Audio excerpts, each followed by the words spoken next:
नमस्कार बच्चों। तो इसके पहले वाले पार्ट में मैंने हिंदी के बहुत ही मोस्ट इम्पॉर्टेंट क्वेश्चन आपको दिए थे, है ना। आपको ये पूरा पता है कि अभी तक आपका जो सिलेबस अर्धवार्षिक का जो सिलेबस है वो 1 अध्याय, 2 अध्याय, 9 अध्याय और 10 अध्याय से आने वाला है। जो आपके क्वेश्चन आएंगे वो इन अध्यायों से आएंगे। तो अभी तक आपको मैंने इसके पहले वाले पार्ट में अध्याय 1 और अध्याय 2 के क्वेश्चन आपको दिए हैं। अब यहाँ से मैं अध्याय 9 और अध्याय 10 के क्वेश्चन दूंगा। साथ ही साथ आपको व्याकरण के क्वेश्चन भी बताऊँगा कि क्या क्या पूछ सकते हैं या क्या पूछ, हाँ, और इसमें क्या जीवन परिचय पूछ सकते हैं, किन विषयों के और किन अध्याय के हमसे सारांश पूछ सकते हैं, उसका मतलब समझाने को पूछ सकते हैं। तो देखिए सीधे अपन वीडियो पे बढ़ते हैं।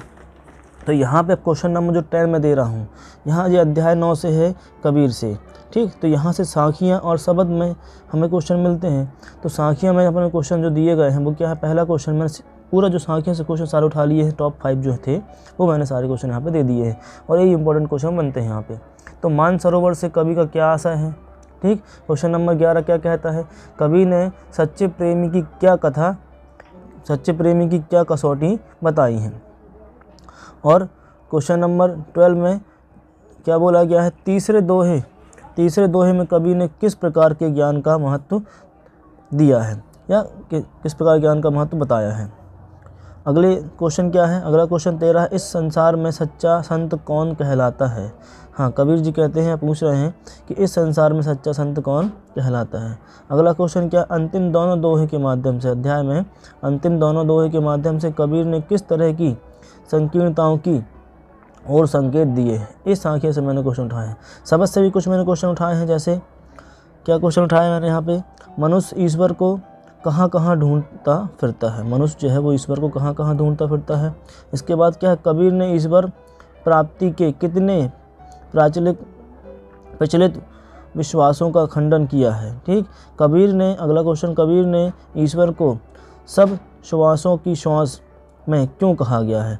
इस तरीके से एक क्वेश्चन मैंने शब्द से उठाए हैं। इसके बाद और भी आपको पता है, आपको एक अवकाश एप्लीकेशन पूछी जाती है या लीव एप्लीकेशन होती है या पत्र लेखन हो सकता है। तो यहाँ पे मेरे हिसाब से आपसे कक्षा शिक्षक या प्रचार से 1 दिन के लिए या 2 दिन के लिए या 3 दिन के अवकाश का एक आवेदन पत्र भरवा आ सकता है आपके यहाँ पे। और एक पत्र लेखन आता है। तो पत्र लेखन में आपसे आपका बुक बैंक से आपको बुक लेनी है, उसके लिए पिताजी को पत्र लिखना है कि हमें पैसे चाहिए। इस तरीके से क्वेश्चन या किसी को बधाई देने वाले क्वेश्चन पूछ सकते हैं। तो क्वेश्चन नंबर 19 में इस तरीके से क्वेश्चन मैंने दिए हैं। आपको पता है कि आपके कुल चैप्टर कितने आ रहे हैं, 1 अध्याय, 2 अध्याय, 9 अध्याय और 10 अध्याय। तो यहाँ से मेन कवि कौन से बन रहे हैं, यहाँ पे मेन कवि जो बन रहे हैं वो प्रेमचंद और कबीर बन रहे हैं यहाँ इनके। हाँ, तो यहाँ जो जीवन परिचय या साहित्यिक परिचय जिसका भी आ सकता है तो वो दोनों का आएगा, या दोनों का आने के पूरे चांस हैं। क्यों, क्योंकि प्रेमचंद पहले अध्याय में और 9 अध्याय में कबीर। तो आपको जीवन परिचय पढ़ना है प्रेमचंद के और कबीरदास के। इनकी रचनाएं पढ़ लीजिए, इनकी भाषा शैली पढ़ लीजिए। जैसे कबीरदास काव्य पक्ष के हैं तो भाव पक्ष पढ़ लीजिए, कला पक्ष पढ़ लीजिए, और इन दोनों का साहित्य में क्या स्थान है सब आपको पढ़ना है जीवन परिचय में। इसके बाद और बच्चों आपसे सारांश भी पूछ सकते हैं, है ना। तो आपके पास अध्याय 4 हैं, प्रेमचंद वाला, 2 बैलों की कथा, ठीक, और लहासा की ओर यात्रा, और कबीर के दोहे जो होते हैं, और वाक। तो यहाँ कबीर के दोहे के तो सारांश पूछ नहीं सकते या प्रेमचंद की कथा के बारे में सारांश नहीं पूछेंगे। तो बचते कौन है, केवल 2 अध्याय और 10 अध्याय। तो यहाँ पे लहासा की ओर यात्रा और बाख, इनके बहुत चांस बन रहे हैं कि ये सारांश में आपसे पूछ सकते हैं। ये क्वेश्चन ऐसा भी होना चाहिए। अगले क्वेश्चन की तरफ बढ़ते हैं।